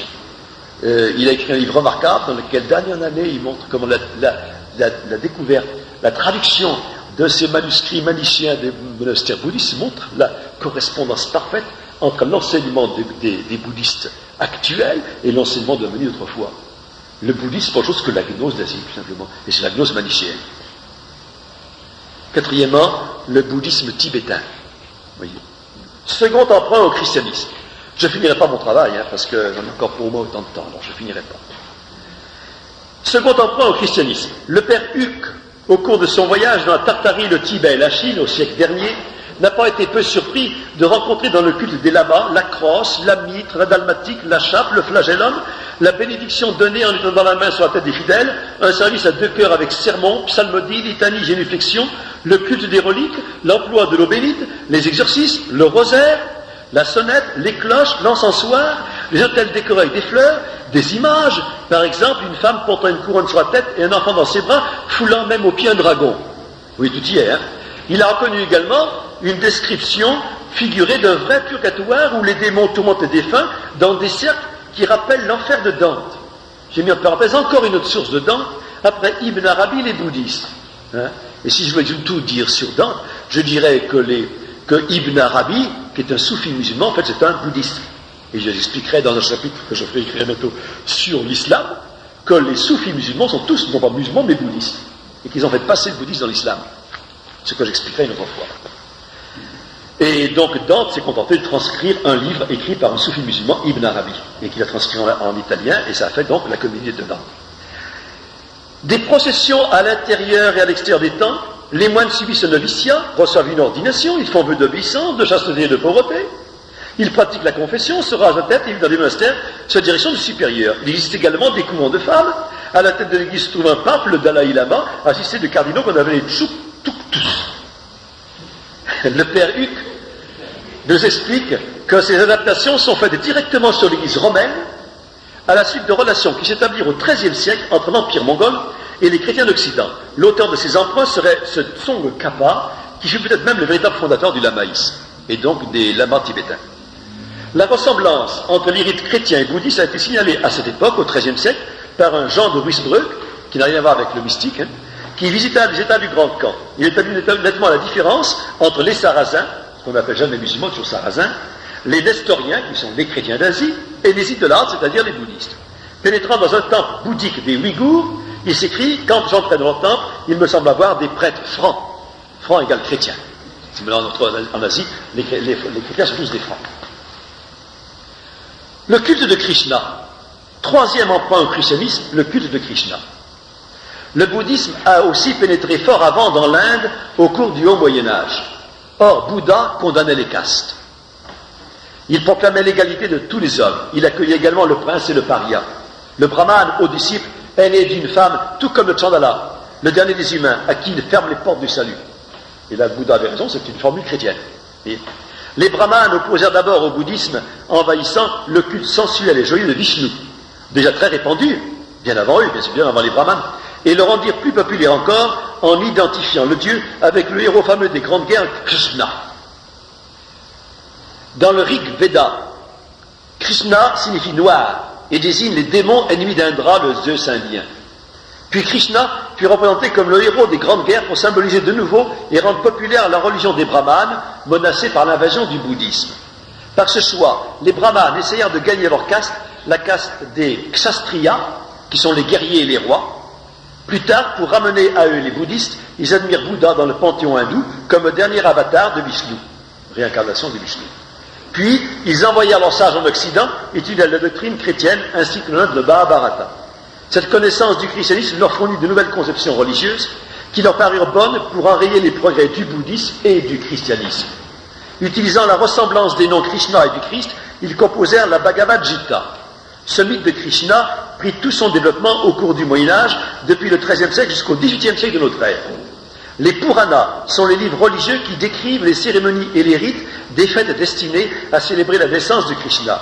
On y montre Krishna naissant, porté sur le sein de sa mère, dans une cabane de berger, entouré de pasteurs, puis le voyage de Nanda et de son épouse Mathura pour payer la tribu, la présence des bœufs et autres animaux domestiques dans la cabane de naissance, la guérison de la bossue qui s'appelait Kuja, qui avait répandu du parfum sur la tête de Krishna, puis on y ajoute quelques épisodes empruntés à la fuite de Bethléem, au massacre des innocents, au miracle de l'enfance, une tentation, une transfiguration, etc.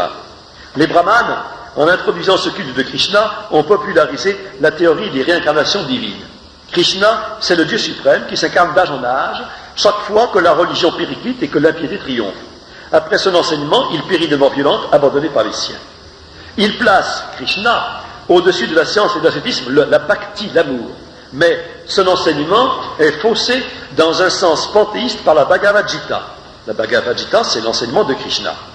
Jésus-Christ avait dit « Je suis la voie, la vérité, la vie ». Krishna traduit « Je suis la vie de tous les êtres », donc l'âme universelle du monde. « Je suis le support du monde, sa voie et son refuge ». Jésus avait dit « Je suis l'alpha et l'oméga ». Krishna traduit « Je suis le commencement, le milieu, la fin des choses, l'immortalité et la mort ». C'est une formule panthéiste, surtout le milieu. Vous voyez ?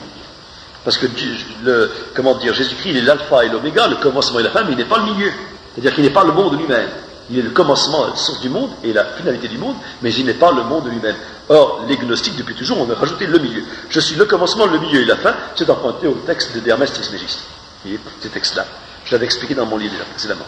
Jésus-Christ avait dit « Je sais d'où je viens et où je vais, mais vous ne savez ni d'où je viens ni où je vais. » Krishna traduit « J'ai passé par bien des naissances », donc c'est la métempsychose, toi aussi, tu as passé par bien des naissances, je les connais toutes, tu ne les connais point.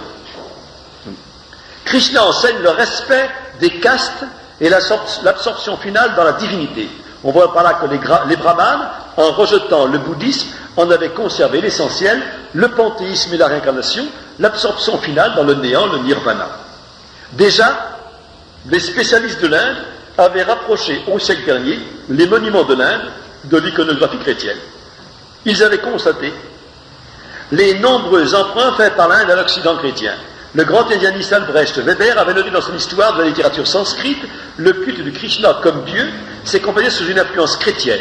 Angelo de Gubernatis, indianiste italien, écrivait lui aussi « Dans la mythologie brahmanique, c'est une des plus belles transformations de la divinité à laquelle a pu contribuer la connaissance du Christ parvenu jusqu'à l'Inde et qui me paraît comme avoir fourni à Krishna, avec une partie de sa doctrine, différents épisodes de sa vie. » Dans l'encyclopédie indienne. On le voit, les vrais savants vont chercher l'imitation en Inde, c'est l'Inde qui a copié l'évangile, et non le contraire. Krishna est une invention moderne, due au souci que les brahmanes ont pris de récupérer Bouddha et Jésus-Christ pour rester maîtres des basses castes attirés par l'enseignement des missionnaires. Tout ça s'est fait au XVIe siècle, à l'époque où les missionnaires ont pénétré aux Indes. Enfin, on a prétendu récemment que les hindous connaissaient la Trinité. Or, cette conception est tardive chez les brahmanes. Elle remonte seulement aux Puranas, écrits au cours du Moyen-Âge, et imitée du dogme chrétien défiguré, comme le dit très exactement Angelo de Gubernatis. Ils ont admis Vishnu et Shiva dans un groupe suprême où ils ont introduit leur Brahma. Vous voyez, ils enseignèrent à leurs disciples que ces trois noms ne désignent que des formes ou des manières d'être de la divinité. Ils ont appelé le mot de Trimurti, triple forme. Vous voyez, dans Murti, vous avez la racine de morphe, qui veut dire forme en grec, oui. C'est un vocable récent, moderne, destiné à donner une couleur savante et occidentale à leur enseignement. Par tout l'exposé qui précède, nous voyons bien que l'Asie a reçu son inspiration religieuse du christianisme, mais d'un christianisme défiguré par la gnose manichéenne. René Grousset, par exemple, dans son bilan de l'histoire, a tout à fait raison de montrer les interférences nombreuses et suggestives entre l'art religieux de l'Inde et celui de notre Moyen-Âge chrétien. Il nous retranscrit des paroles attribuées au Bouddha qui semblent inspirer les évangiles. Faire un peu de bien vaut mieux qu'accomplir des œuvres difficiles. Si on voulait comprendre le fruit des aumônes, on ne mangerait pas sa dernière bouchée de nourriture sans en avoir donné. L'homme parfait n'est rien s'il ne se répand pas en bienfaits sur les créatures, s'il ne console les abandonnés. Ma doctrine est une doctrine de miséricorde, c'est pourquoi les heureux du monde la trouvent difficile. Il y a un sacrifice plus aisé que le lait, l'huile et le miel, c'est l'aumône. Au lieu d'immoler les animaux, laissez-les aller. Avec le souci encore des animaux qui sont encore des êtres divins. Mais nous ne pouvons suivre René Grousset quand il nous explique que ces paroles sont par avance évangéliques et qu'elles marquent une position d'attente en pressentiment de la charité chrétienne. Si nous pouvons affirmer que le Bouddha, l'illuminé, n'est autre que Mani, il est bien évident que son enseignement est inspiré en partie par les évangiles. Un évangile déformé par la gnose, vous voyez. J'hésite à aller plus loin, parce que dans la suite de mon texte, je montre l'influence de ce bouddhisme manichéen sur le taoïsme, sur Confucius, Lao Tzu et le taoïsme. Je montre l'influence sur le shintoïsme au Japon, vous voyez. Je montre les conséquences sur l'ensemble de l'Asie, de l'expansion du bouddhisme à travers l'Asie. Dans une partie suivante après ça, je montre comment les missionnaires chrétiens, surtout les juifs au XVIe siècle, ont repris contact avec le bouddhisme. Vous voyez, et je cite complètement avec des commentaires, des dialogues de missionnaires chrétiens avec des bouddhistes au XVIe siècle. Très important. Et dans une deuxième partie que j'appelle une gnose aller-retour, je montre comment, à partir du début du XIXe siècle, vous voyez, on a créé la mode du bouddhisme en Occident. Ce sont les francs-maçons qui l'ont fait, j'explique pourquoi d'ailleurs. Vous voyez, et qu'ils ont répandu la mode du bouddhisme dans tout l'Occident dès les années 1820-1830, dès la restauration musique, grâce aux sociétés savantes anglaises de Calcutta, qui ont répandu un brahmanisme et un bouddhisme sous forme d'une mode intellectuelle et religieuse dans l'ensemble de l'Occident jusqu'à aujourd'hui. Vous voyez, étant bien entendu que le dernier avatar du bouddhisme, c'est le nouvel âge, comme vous dites. C'est le dernier avatar du bouddhisme, comme je l'expliquais dans un article que je n'ai pas là pour le moment. Voyez. Alors tout ça, je n'ai pas le temps de dire maintenant, c'est déjà 8h30, donc j'aime mieux répondre à vos questions, s'il vous plaît, plutôt que de continuer mon topo. Est-ce que vous avez des questions importantes à me poser? Ah ben j'aimerais que ça vienne quand même, autrement j'ai perdu mon temps. Quelle chose est l'inspiration du livre des morts? Comment? À quoi rattacheriez-vous l'inspiration du livre des morts? Le livre des morts égyptien? Tibétain. Ah, tibétain, je ne le connais pas. On y trouve quoi dedans? Oui. Oui, mais ça, donc si l'enfer le purgatoire, c'est d'origine chrétienne, hein? L'inspiration chrétienne au Moyen-Âge. Oui, certainement. Bien sûr, puisque tout le bouddhisme tibétain a été tout recomposé par des missionnaires chrétiens qui sont allés là-bas. Je n'ai pas bien compris comment. Enfin, le père Hugues lui-même qui en parle longuement dans ses récits de voyage, là-bas, lui-même ne voit pas. Il a vu le résultat. Il peut penser que ces missionnaires voulaient convertir par les rites les bouddhismes au christianisme. Ce missionnaire n'avait pas bien compris la différence qu'il y a entre le bouddhisme et le christianisme aussi, hein, qu'il a cru retrouver au Tibet des chrétiens, alors que c'était quand même des bouddhistes et pas des chrétiens. Et remarquez que même Saint François Xavier a fait des erreurs sur le bouddhisme. Je les raconte dans la partie. Saint François Xavier au Japon, il a fait des erreurs sur le bouddhisme. Il a été tenté par le bouddhisme. Il a du mal à comprendre la différence entre bouddhisme et christianisme. Puisque les moines musulmans, c'est nous sommes chrétiens, c'est nous qui sommes chrétiens. Je l'ai même expliqué ça. C'est intéressant comme contact important, vous voyez. Qu'est-ce qu'il disait? Les bonzes déclarèrent à Saint François Xavier que les dieux des barbares du Sud, c'était les barbares du Sud, les Européens bien sûr, n'étaient autres que leur propre Dieu, et que le christianisme, c'était une secte bouddhiste, il en disait. Vous voyez, là c'est vraiment l'inverse, vous voyez. Entre vous et nous, disait-il à Xavier, il n'y a que la différence du langage. Notre foi est la même. Vous voyez. Alors ils ont accueilli le frère étranger. C'est un frère bouddhiste pour eux, le missionnaire chrétien. Ce frère étranger, de la façon la plus aimable, ils l'invitèrent dans leur couvent, ils lui firent des réceptions solennelles à Saint François Xavier. Et quelques bonzes, même passés en christianisme, se firent baptiser par Xavier. Et Saint François Xavier a eu du mal à comprendre que ce n'était pas un christianisme du tout. Vous voyez. Alors là, il y a un dialogue avec un Angiro dans lequel qu'il a converti, qui lui explique ce que c'est que le bouddhisme. Mais nous sommes déjà chrétiens, nous, au Japon. Nous avons tous des rites chrétiens. Ce sont des rites bouddhistes. Voyez. Et très souvent, plusieurs fois aux Indes, la même chose. Des missionnaires, quand ils arrivent aux Indes, j'ai aussi des renseignements par le Père Land qui raconte l'Inde sacrée, que les missionnaires, lorsqu'ils arrivent aux Indes, ils ont l'impression de se trouver pas dans les temples Shiva, etc., mais dans les temples bouddhistes, quand il reste encore, ça pourrait se trouver dans des rites et des attitudes chrétiennes. C'est donc bien que ça vient du christianisme, tout ça. Donc là, c'est notre problème que je pourrais... Oui, là-bas.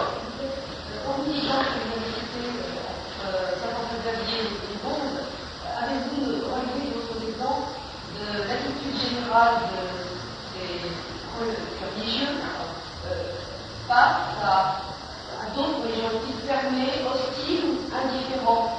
Le missionnaire par rapport aux autres religions. Non, mais si vous dites que c'est les bouddhistes par rapport aux missionnaires quand il arrive. Non, oui, par rapport à la religion chrétienne. Quand elle arrive, hein. Voilà, alors. Ils achètent simplement jusqu'à le temps qu'ils arrangeaient, ou est-ce qu'ils étaient hostiles ou Non, indifférents? ils n'ont jamais été hostiles. Ils n'ont jamais été hostiles, ils étaient même accueillants, aux missionnaires qui arrivaient. Pour leur dire, c'est passé aussi aux Indes, lorsque les jésuites portugais sont arrivés à Goa. Vous savez que les Portugais sont installés à Goa, ils en ont fait une espèce de citadelle catholique, à Goa même. Mais dans les premiers temps, les missionnaires jésuites portugais allaient dans les temples brahmanistes, Vishnu, etc. Et ils étaient accueillis venez, vous êtes la même religion que nous. Vous voyez, ils étaient très bien accueillis eux-mêmes. Ils y allaient en se demandant ce qu'il fallait rester ou pas. Il y en a quelques-uns qui écrivent à leur supérieur pour dire est-ce que je reste dans ce temple ou pas? Il ne fallait pas rester, bien sûr. Vous voyez, mais ils étaient quand même bien accueillis par les populations. Un homme qui arrive comme un homme religieux est toujours bien accueilli. Remarquez. De conversion pour eux. Comment? Il n'est pas le risque de conversion, c'est Ah ben au début, ils ne se rendent pas compte, et même ils pensent eux-mêmes qu'ils ont la même religion. Hein? Ah ben alors après, plus tard, après il y a eu la guerre, après, bien sûr. Ah ben après, une fois que les missionnaires ont installé des églises, ont constitué des communautés, il y a eu la guerre après, bien sûr, mais pas au départ. Vous voyez? Pas au départ, le premier contact était un contact de prise de connaissance, si vous voulez. Il n'y avait pas d'hostilité. Après, il y a eu des persécutions, tout ça après, bien sûr. Là-bas. Justement, par rapport à ça, en disant les annales de propagation de la foi, par rapport au caractère missionnaire internet. Oui. Alors il y en a un qui est partout ouvert, et qui est en contact donc avec les moines tibétains qui disent de toute façon, on se convertit au christianisme, parce que vous avez une vraie religion, mais nous, ça nous fait manger, et d'un autre côté, on est tributaire des mandarins, parce que ce sont les mandarins qui, effectivement, faisaient persécuter pour des questions de politique et puis comment ça s'appelle, la manière de dominer la population. Alors il voyait que la population les quittait et allait vers les moines catholiques, donc effectivement s'organisait une persécution qui est la même d'ailleurs qui sera reprise avec les mêmes critiques par les communistes après. C'est la même chose. C'est ça. Mais c'est au 19e siècle, ça. Au 19e siècle. Au 19e siècle, il n'y a pas de problème. Et alors ce contact, on voit Absolument. comme le phénomène aussi se manie, on le rencontre dans toutes les lettres des missionnaires qui sont là-bas, c'est tout à fait patent. Voilà. Encore autre question importante. Moi, je veux bien répondre, c'est-à-dire je ne veux pas engager un autre discours qui est encore long, si vous voulez, que je vais être coupé brusquement, ce serait dommage. J'aime mieux répondre à vos objections. Je sais que pendant très nombreuses années, je suis resté hésitant avant d'écrire tout ça. Je l'écris seulement cet été. J'avais tous ces documents, dossiers depuis longtemps, je traînais ça des fois bien joli. Hésitant parce qu'il y avait des obstacles, des espèces de pierres d'achoppement dans l'esprit qui m'empêchaient de conclure comme je voulais le conclure tout cela.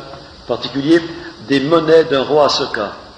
Les monnaies d'un roi Asoka qui portaient le roi Asoka d'un côté puis le Bodo de l'autre, n'est-ce pas, donc le Bouddha, vous voyez, et qu'on attribuait au IIIe siècle avant Jésus-Christ, en disant que le roi Asoka a vécu au IIIe siècle avant Jésus-Christ. Jusqu'au jour où j'ai vu dans un article de revue un érudit qui me disait mais c'est pas vrai, les rois Asoka c'était le nom général pour les rois des pays cités par, et il y en avait jusqu'au VIe siècle après Jésus-Christ. Alors l'attribution de la pièce de monnaie à telle époque, c'était faux. Il y a encore aussi un discours d'un Milanda, dans lequel le roi Milanda se convertit au bouddhisme parce qu'il est par un disciple du Bouddha, n'est-ce pas? Alors, les érudits occidentaux ont attribué ce roi Milanda au roi Ménandre, qui est un roi grec là-bas de Bactriane, qui a réuni au IIe ou IIIe siècle avant Jésus-Christ. On a attribué ça. Alors je dis, évidemment, si le roi Ménandre était déjà bouddhiste, ça m'est difficile de raconter que le Bouddha a vécu 4 ou 5 siècles plus tard, n'est-ce pas? Vous voyez? Jusqu'au jour où j'ai vu en note, dans un article de revue, c'est pas tel érudit qui a étudié la question, il dit, ce texte de Milanda, mais il est du 6e siècle après Jésus-Christ, et ce Milanda n'a rien à voir avec le roi Ménandre. Alors, le premier qui a dit ça, c'est le roi Ménandre, il a inventé, tout simplement, parce qu'il ne peut pas savoir, mais c'était pas vrai. C'est pas? Il l'a quand même inventé. Et puis il l'a affirmé avec force, comme si c'était une vérité certaine, définitive, qui est mise dans les dictionnaires, dans les encyclopédies et tout le reste. Vous voyez? Alors on invente une affaire, on l'écrit noir sur blanc, ça devient une vérité certaine, c'est recopié dans tous les manuels, hein? Jusqu'au jour où il y a un gars qui dit, mais qu'est-ce que vous avez pris là? Vous avez pris ça? Vous voyez? Et encore pour pouvoir dire où est-ce que vous avez pris ça, il faut étudier de près. Donc il y a des falsifications systématiques là, qui remontent déjà au début du 19e siècle. Vous voyez? On a le sentiment qu'il y a eu des érudits là-bas dans la société de Calcutta qui ont fabriqué un bouddhisme comme ils le voulaient, de manière à l'opposer au christianisme. Dans un livre écrit sur le bouddhisme par un monsieur Alfred Roussel, qui était professeur à l'université de Fribourg en Suisse, dans les années 1902 ou 3, voilà. Vous voyez, il relate une conférence faite par Ferdinand Brunetière, qui était un grand spécialiste de littérature, si vous voulez, professeur de littérature, à l'époque, qui écrivait des livres pour essayer de faire une espèce d'apologie du christianisme, parce que c'était un ancien rationaliste converti, Ferdinand Brunetière. Et alors, il pose le problème du bouddhisme. Et il dit bien, si le bouddhisme a vécu plusieurs siècles avant Jésus-Christ, les ressemblances sont telles, que c'est le christianisme qui a emprunté au bouddhisme, vous voyez. Et donc le christianisme n'est plus original, vous voyez. Ce n'est plus qu'une secte bouddhiste, comme disaient d'ailleurs les bouddhistes du Japon. À Saint-François-Xavier, vous êtes une secte bouddhiste. Voilà. Et ils disaient, si c'est vrai, alors vraiment, on aura du mal à défendre, comment dire, l'origine divine du christianisme. On aura du mal à le défendre. Et à cette époque-là, ils ne savaient pas comment faire. Hein? Ils ne savaient pas comment faire. Et depuis, heureusement, on a trouvé autre chose. Vous voyez, là-bas.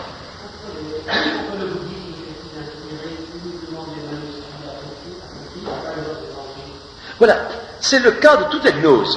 Vous voyez, les gnostiques, moi j'explique ça, les gnostiques, dans les premiers siècles de l'Église, ils ont fabriqué leur propre texte.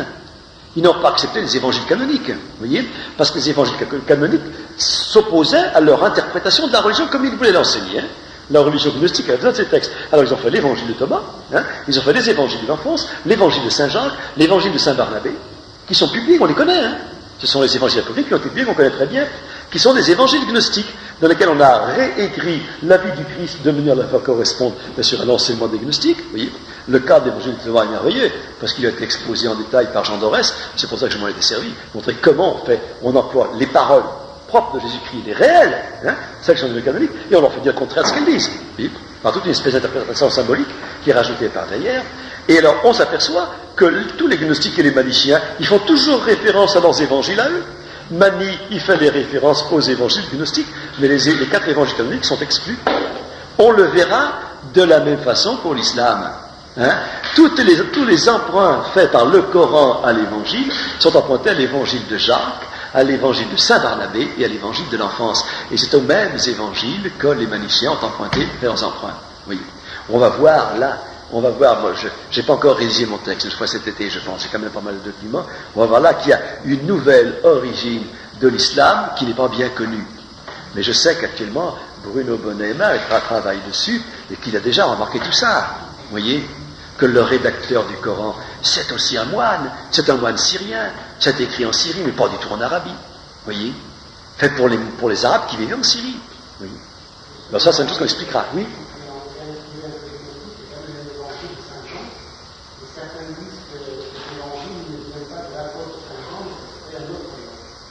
Qui c'est qui dit ça? Vous ne savez pas? Qui ça? Avant. Oui.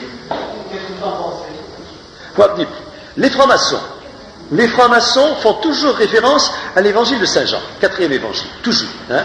Et quand ils ont des cérémonies importantes, on jure sur l'évangile de Saint Jean. Hein. Et ils ont beaucoup de loges, appellent la loge de Saint Jean, etc. Vous voyez, Saint Jean. Ils utilisent l'évangile de Saint Jean parce que c'est un évangile qui est, disons, plus spirituel, plus doctrinal et moins narratif, si vous voulez. Donc, il y a des exposés beaucoup plus doctrinaux que les 3 autres. Et il est plus récent que les autres, si vous voulez. En particulier, tout le prologue de l'évangile de Saint Jean est une dénonciation des gnostiques. Vous voyez, on voit très bien l'opposition aux gnostiques. Et alors, c'est intéressant de noter ça, hein, qu'eux ont vu dans cet évangile-là la possibilité d'en donner une interprétation mystique qui leur permet de faire passer leur symbolisme maçonnique. Vous voyez ? Alors, c'est pas étonnant que des groupements d'origine, parce que les groupements manichéens modernes sont d'origine maçonnique, si vous voulez, hein, et la franc-maçonnerie n'est jamais que l'héritière de Mani, ici, eh bien, utilisent cet évangile-là. Mais quand il s'agit des manichéens d'époque, c'est pas vrai du tout. Les manichéens d'époque, ils avaient leurs évangiles à eux, et les quatre évangiles catholiques, ils ne les connaissaient pas. Ils les avaient rejetés, ils ne les connaissaient pas. Ah voilà, c'est tout le problème. C'est tout le problème de Mani qui se dit « Je suis la réincarnation du Saint-Esprit ». C'est ce qu'il dit, du Paraclet, hein, du Paraclet, vous voyez. Alors, qu'est-ce que vous voulez ? Il y a ce qu'il dit, et puis il y a la vérité. Et quand on dit « Je suis la réincarnation du Saint-Esprit », il ne faut pas se prendre pour n'importe qui, hein. Il part. C'est un peu gros, si vous voulez. D'autre part, nous savons très bien, par la révélation chrétienne, que l'annonce de la descente du Saint-Esprit, c'est la Pentecôte. Hein? Elle a déjà eu lieu un certain jour. Vous voyez ?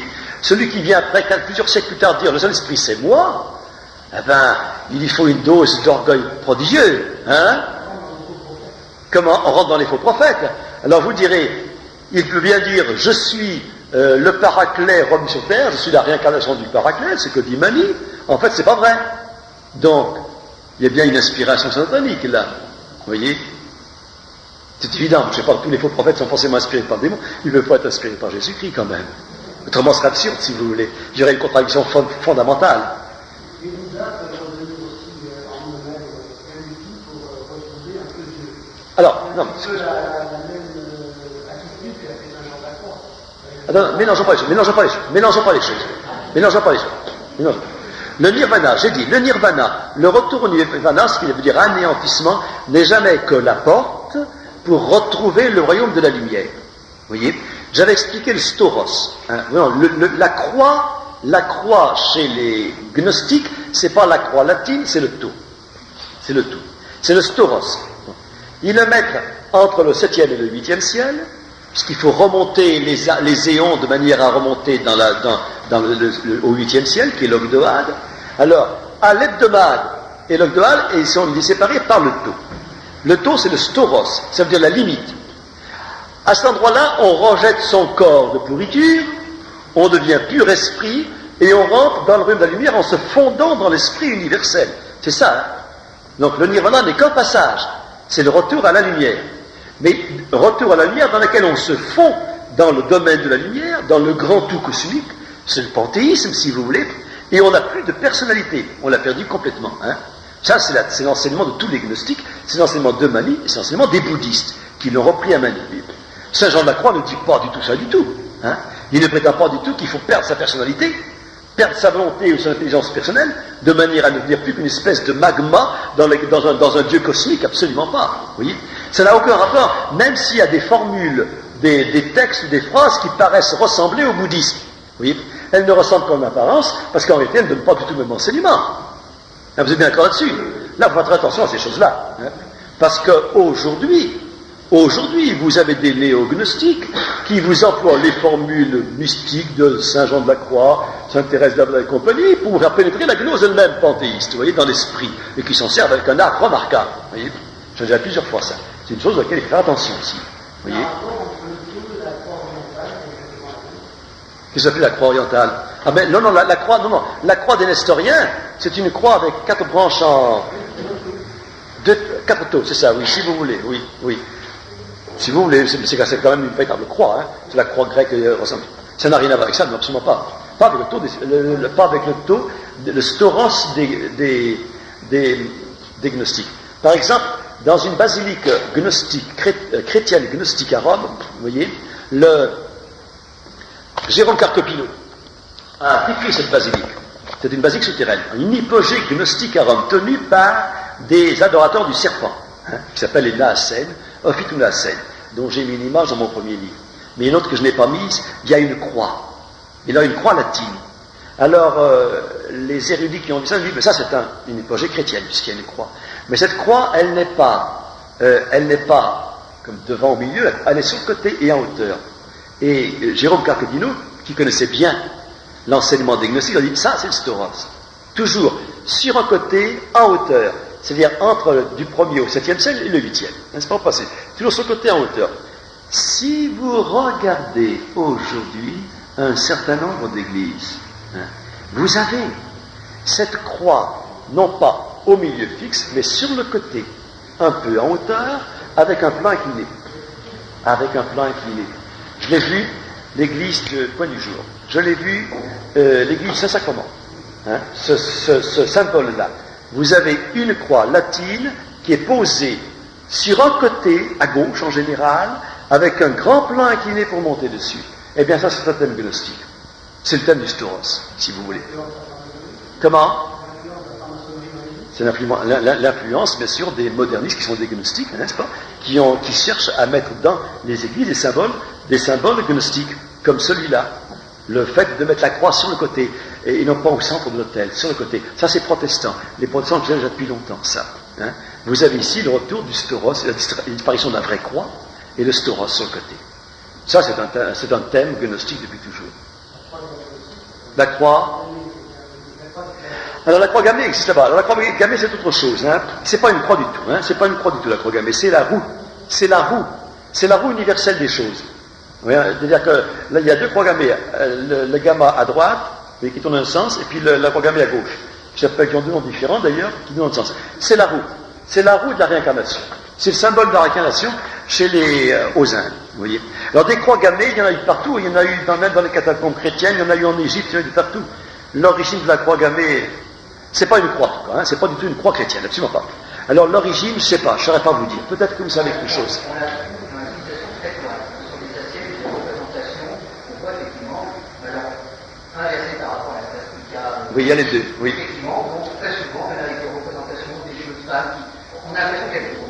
Ça peut être le soleil, l'éternité, ça peut être pas mal de choses, mais on trouve chez les Crétois. Donc oui, c'est très ancien. Donc, civilisation. C'est très ancien. C'est très ancien, c'est. Mais ce n'est pas chrétien. Très grec. Oui, c'est d'origine grecque, c'est possible, oui. On en trouve beaucoup aux Indes, bien sûr, et puis en Égypte. En Égypte. Alors, moi, je ne connais pas assez bien l'affaire. Le swastika, je ne connais pas assez bien.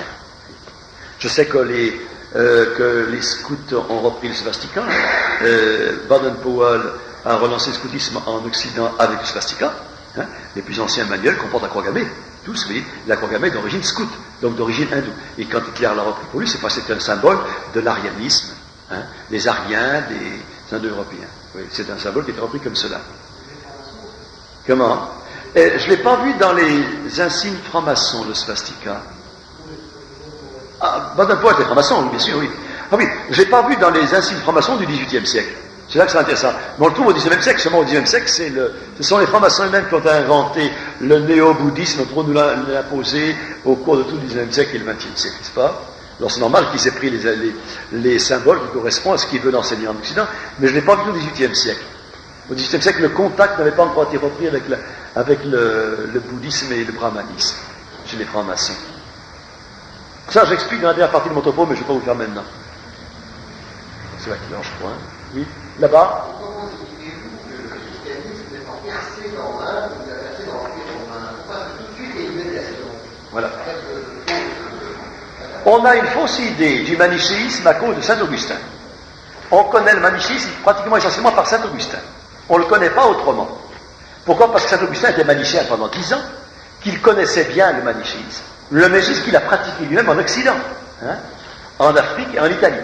Vous voyez, il était en contact avec les évêques manichéens de son temps, les évêques de Syrie. Vous voyez. Mais le manichéisme a pris deux formes différentes, et c'est ce que Puech a bien vu. En Occident, les sectes gnostiques manichéennes se sont heurtées à la grande église chrétienne, grecque ou latine. Ils avaient en face d'eux des évêques qu'ils connaissaient très bien. À commencer par Saint Irénée, qui est le premier qui les a dénoncés avec énergie. Oui, et ces évêques-là les ont dénoncés avec énergie, tous les chrétiens. Il n'est pas question de rentrer dans les sectes manichéennes ou gnostiques. Ce qui fait que les manichéens d'Occident sont devenus une secte secrète. Ils ont construit des petites communautés à part, séparées. Ils n'ont pas pu faire une grande église. Vous voyez. Lorsqu'ils sont partis, lorsque Mani est parti en Asie centrale, il n'y avait pas d'église chrétienne, en face de lui il n'y avait rien du tout. Il y avait des populations dispersées, semées un peu de partout. Il a pénétré comme dans du beurre, si vous voulez, sans aucun obstacle. C'est là qu'il a construit ces grands monastères, ces monastères bouddhistes, qu'il a lancé les monastères, les grandes églises, parce qu'il n'y avait pas d'obstacle. Il n'avait pas de peine à convertir tout ce monde-là, qui était un monde prêt à accepter l'enseignement qu'il allait donner. Vous voyez. Alors ce qui fait qu'en Asie, le manichisme a pris autour de la grande église, avec évêques, avec hiérarchie, avec cérémonies liturgiques compliquées. Ce que les maniciens n'ont jamais pu faire en Occident. Parce qu'en Occident, ils se heurtaient à l'installation d'une église grecque et latine qui était fortement installée à cette époque, au IIIe siècle. Au IIIe siècle, tout le monde occidental était chrétien. Vous voyez, la Latine ne l'était pas à cette époque-là. Et c'est lui qui a pénétré là-bas, dans un monde fermé. Je pense que le grand obstacle à l'expansion du christianisme nazi, c'était les Perses. C'était les Perses. Il s'est trouvé qu'au IIIe siècle, IVe siècle, lorsque l'Empire est devenu chrétien, si vous voulez, les empereurs romains, ou byzantins, ou grecs, n'ont jamais pu percer dans le royaume. Le royaume perse est un obstacle infranchissable. Vous voyez. Et les chrétiens de Perse, vous voyez, qui étaient ce qu'on appelait les Nestoriens, qui sont les vrais chrétiens de Perse, ont subi une persécution permanente. Ils n'en sont jamais sortis. D'autant plus forte qu'ils étaient considérés comme des espions au service des Romains, puisque les armées perses et les armées romaines étaient en conflit quasiment permanent. Et jamais les empereurs romains n'ont pu arriver à conquérir la Perse. Ce qui fait que la Perse a été un obstacle infranchissable pour que les chrétiens puissent passer en Asie. Ils n'ont pas pu passer à cause de cela, à cette époque-là. Voyez. On pourra dire la même chose à partir de l'islam. L'islam qui va s'installer dans tout le bassin méditerranéen va être le grand obstacle à l'expansion des chrétiens dans le monde. Hein. C'est l'islam qui va être le grand obstacle. Pour aller en Asie, pour aller en Afrique, c'est impossible. Parce que l'islam a fait un barrage prodigieux contre le christianisme. C'est pour ça qu'il a fallu attendre la découverte d'Amérique, et puis les Portugais, les Espagnols, et puis les grandes découvertes maritimes, pour arriver à contourner l'islam et à aller convertir le reste du monde. Eh bien, la Perse a fait le même rôle que les musulmans au cours des premiers siècles de l'ère chrétienne. Ça fait le grand obstacle de la Perse. Si vous lisez les récits de martyrs chrétiens en Perse, c'est épouvantable. Jamais les Romains n'ont persécuté les chrétiens comme l'ont fait les Perses. Jamais. Les plus grands martyrs sont en Perse, ne sont pas dans l'Empire romain. Vous savez, l'Empire romain, il était plutôt favorable aux chrétiens. Ils n'ont jamais beaucoup persécuté, les chrétiens, en fait. À part des violences sporadiques et violentes. Pendant quelques années, on massacre tous les chrétiens d'une région, jamais dans tout l'Empire entier. Mais ici ou là, vous voyez. Parce qu'il y a un proconsul qui veut faire du zèle.